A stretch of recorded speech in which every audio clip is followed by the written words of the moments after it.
সামনের চাকা ছাড়াই বোয়িং কার্গো উড়োজাহাজ অবতরণ করাতে বাধ্য হয়েছেন পাইলট। তবে পাইলটের দক্ষতায় সফল অবতরণের কারণে কোনো যান কিংবা মালের ক্ষতি হয়নি। বুধবার ৮ মে উড়োজাহাজটি ইস্তাম্বুল বিমানবন্দরে এই অবতরণ হয়।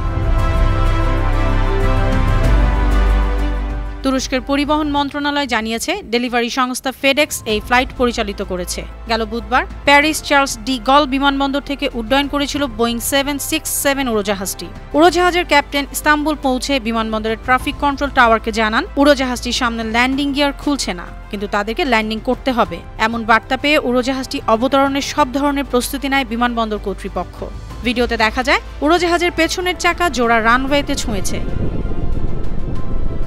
এ সময় ককপিটের নিচের দিকে ভয়াবহ ঘর্ষণের কারণে স্ফুলিঙ্গ এবং ধোঁয়া ছড়িয়ে পড়ে।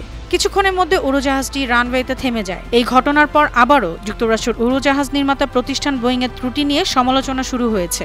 তুর্কি সরকার জানিয়েছে, ল্যান্ডিং গিয়ারের ব্যর্থতার কারণ খতিয়ে দেখা হচ্ছে। এর আগে গত বছর ২৮ জুন এমন একটি ঘটনা ঘটে। আকাশ থেকে রানওয়েতে ল্যান্ডিংয়ের প্রস্তুতি নেওয়ার সময় একটি উড়োজাহাজের সামনের চাকা বের হচ্ছিল না। শেষমেশ সামনের চাকা ছাড়াই রানওয়েতে নাক ঘষতে ঘষতে অবতরণ করে ডেল্টা এয়ারলাইন্সের একটি উড়োজাহাজ। বোয়িং ৭১৭ মডেলের ওই উড়োজাহাজ ৯৬ জন যাত্রী এবং বিমানকর্মী নিয়ে যুক্তরাষ্ট্রের আটলান্টা থেকে নর্থ ক্যারোলাইনায় যাচ্ছিল। তবে বড়সড় দুর্ঘটনা থেকে রক্ষা পায় সবাই। নিউজ ডেস্ক, বানো টিভি।